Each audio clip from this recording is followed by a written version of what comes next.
हेल' लोगोफोर welcome back to माय channel आसा खालाम नोंथांमोना बयबो मोजाङै दङ लोगोफोर नैबे जाबाय काति एबा आघोन दाना गाबोन सप्तानिफ्राय हाबनोसै काति दाना थांनोसै आरो नैबे काति दान एबा आघोन दाननि सान्दुङा ओरैबायदि दोमैलु ओरैबायदि माने गोरलै माने आं ओरैबायदि गोसो जायो बबेबा मेल एबा बबेबा मिटिंआवहाय थांनानै सायनासालि सिङाव जिरायनानै आलासि उलासि एबा गेदेमा सुबुंफोरनि बिबुंथि होनाय लोगोसे दाब दाब जायगानि रायजो राजाफोरनि फैनाय नुथाय आरो बैफोरबायदि नुथायफोरखौ बा बैफोरबायदि मेल गिदिर गिदिर मेलफोरखौ नैबेबायदि रोमो रोमो सान्दुं दुंनायनि समावहाय माने सायनासालि सिङाव थानानै जिरायनो लुबैयो लोगोफोर आङो दिनै थांनो ओंखारबोदों भगतपारा मदैबारि गुदि बर' थुनलाइ आफादजों खुंजानाय 6 नभेम्बर सान फालिनाय बै मिटिंआवहाय लोगोफोर दिनै जाबाय 6 नभेम्बर बर' थुनलाइ आफादनि गोथार जोनोम सान 6 नभेम्बर 1952 मायथाइ बर' थुनलाइ आफादनि गोथार जोनोम सान आरो नैबे गोथार जोनोम सानाव आंनिफ्रायबो आं गोसो गोरबोनिफ्राय बुंनो सानो बर' राव गेवलांथों बर' राव गेवलांथों 6 नभेम्बर गोथार सान ओंखायनो लोगोफोर चलो आं बै मिटिंसिम थांनोसै आरो लोगोफोर भिडिअखौ जोबजासिम नायलांबाय थादो आरो नायनानै मोजां मोनब्ला एसे लाइक खालाम आरो चेनेलाव गोदानब्ला अननानै चेनेलखौबो साबस्क्राइब खालाम दाबाव बिदिब्ला फैदो लोगोफोर आंजों बै मिटिंसिम थांसै आरो फाइनालि लोगोफोर आं दायो सफैबाय गेवलां मेल 77थि बोसोरारि बर' थुनलाइ आफादनि सावराय जथुमा आरो 56थि भगतपारा मदैबारि गुदि बर' थुनलाइ आफादनि गेवलां सावरायमेल खालार 6 नभेम्बर 2023 आरो जायगायानो जाबाय मदैबारि हालामनि भालुका सुबुरि गामियाव आरो नैबे समाव गोबां रायजो राजा बिथांमोनाहाय नैबे गेवलां मेलावहा नुजाथिफैदों गोबां फरायसा बिथांमोनाबो नैबे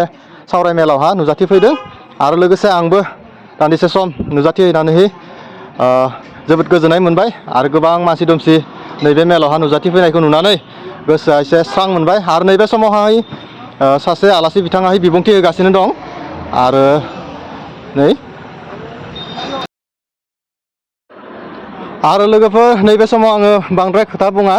आरो नोंथांमोनाहाय बे मेलनि गासैबो हाबाफारिफोरखौ फारि फारि नायलांबाय थादो जोबजासिम आरो नैबे समाव आं आलासि बिथांमोननि बिबुंथिखौ बांद्राय दैखांनाय जायासै आरो भइस अभार खालामनानै नोंथांमोननि सेरावहा बुंनाय जाबाय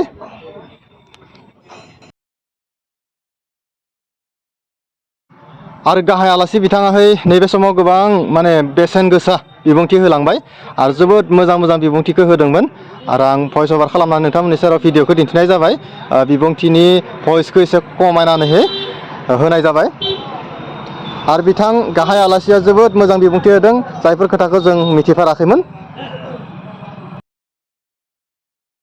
फैदो बिदिब्ला लोगोफोर नैबे समाव गाहाय आलासि बिथांनि बिबुंथिखौ एसे खोनासंनि फोथांनाय हारिमुखौ फोथांना लाखिनाय जोंनि हारिखौ बुहुमाव सिनायथि होनाय बेबायदि मोनसे थांखिखौ लानानैनो आरो लोगोसे गुबै थांखि जेना मामोन जोंहा जे जोंनि बर' रावखौ जाहाथे बिजों महरै फरायनो हायो जों गुबुन रावजों फराया बेबायदि मोनसे खोथाखौ थांखि लानानैनो गुबै माने माबाया थांखिजों बे माने बर' थुनलाइ आफादखौ दाजेननाय आरो जोंहा गाहाय नेहाथारि भगतपारा आबौनिफ्राय सफैनो हादों मुस्लिमा दिपाली बर' बायदेव नोंथां गाहाय नेहाथारि भगतपारा मदैबारि बिहा बाथौ गौथुम मुस्रि गुनाराम बर' बिथां सार नोंथां मुस्लिमा बानेश्वरी बर' जिउनां सोद्रोमा उदालगुरि जिल्ला बर' थुनलाइ आफाद बायदेव गोथार सान 6 नभेम्बर गोथार सान बर' थुनलाइ आफाद जिउ लावथों बर' थुनलाइ आफाद जिउ लावथों जय बर' हारिनि जय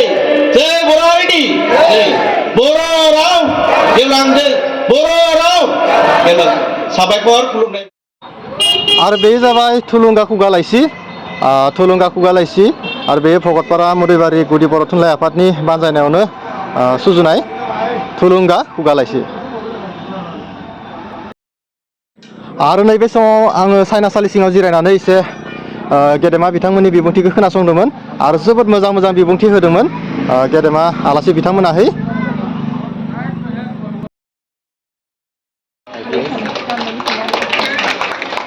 बे मेलाव खायफा आलासिया उदालगुरि जिल्ला बर' थुनलाइ आफाद बापाराम बर'। बेनि उनाव मोननो हादों कान्तराम बर', जिउनां सोद्रोमा उदालगुरि जिल्ला बर' थुनलाइ आफाद। बेनि उनाव मोननो हादों मुस्रिमा मालती बसुमतारी, जिउनां सोद्रोमा उदालगुरि जिल्ला बर' थुनलाइ आफाद। बेनि उनाव मोननो हादों सुसिन्द्र बर', गाहाय फोरोंगिरि मुदिगुरि गोजौ फरायसालि।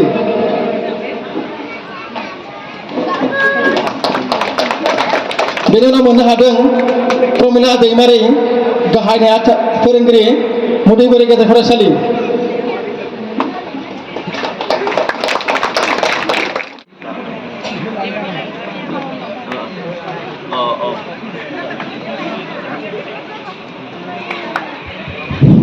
बे बान्थायाव दं